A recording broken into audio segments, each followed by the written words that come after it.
Bulb जलेगा, पंखे चलेंगे तो अल्लाह तेरी कब्र में गर्मियों में ठंडे का इंतजाम करेगा।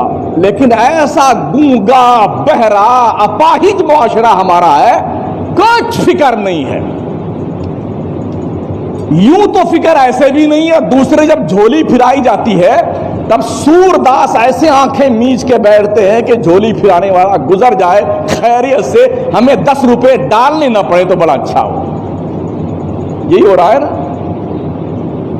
मस्जिद का पंखा इस्तेमाल करते हो, दिन भर इसको मुसाफिर खाना बना के रखते हो अल्लाह के घरों को। कूलर तुम्हारे बाप का चलता है, बिजली का बिल कौन भरता है?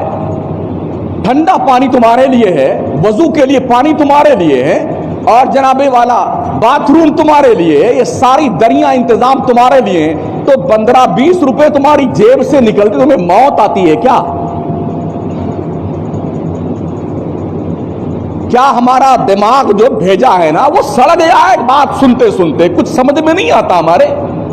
पूछो ना कमेटी वालों से कितना बिल भरना पड़ता महीने में। एक एक आदमी एक एक कूलर चला के सोता जैसे इसके बाप की प्रॉपर्टी है, मस्जिद नहीं है ये।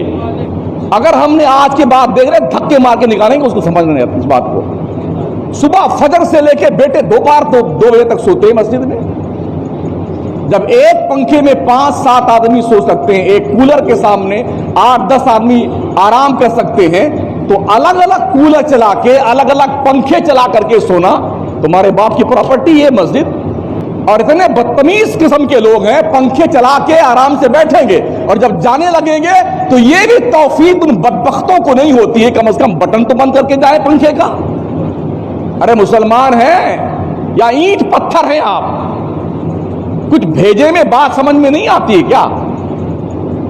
गैरों के यहां आपका तो ज्यादा साबका, कभी गुरुद्वारे में कभी मंदिर में, लोग वहां पर जो रफाही काम करते हैं ना, जो हमने पढ़ा है, जो हमने सुना है, लाखों लाखों रुपए डोनेशन देने के लिए लोग लाइन में खड़े रहते हैं। महीनों बाद नंबर आता है, महीनों बाद। इसे जानते हो नहीं आप लोग? तुम कहां मर जाते हो जब तुम्हारी मस्जिद की बारी आती है? तुम्हारे दिमाग की बत्तियां क्यों बुझ जाती है जब मस्जिद में आते हो? तो क्या ये समझते हो कि हमारे मोहल्ले की मस्जिद है? हमारी मस्जिद तुम्हारे बाप की नहीं है ना। हमारे बाप की मस्जिद, मस्जिद खुदा का घर है, खुदा का। सुन लिया? हाँ, ये अल्लाह का घर है, किसी के बाप की प्रॉपर्टी नहीं है मस्जिद। शराफत से नमाज पढ़ने आइए, इंसानियत से रहिए मस्जिद में, अल्लाह घर में। मस्जिद को चौपाल बना लिया तुमने यार। 5 माह बैठे गप्पे लड़ा रहे हैं, 10 माह बैठे डींगे मार रहे हैं। इसी काम के लिए रमजान आया हुआ क्या? तुम्हारी डींगे सुनने के लिए, तुम्हारी बकवास सुनने के लिए रमजान आया है? ये सारे काम मुसलमान करते थे, रिफाई काम। आज दुनिया इस काम को कर रही है और इसका फल उन्हें दिया जा रहा है।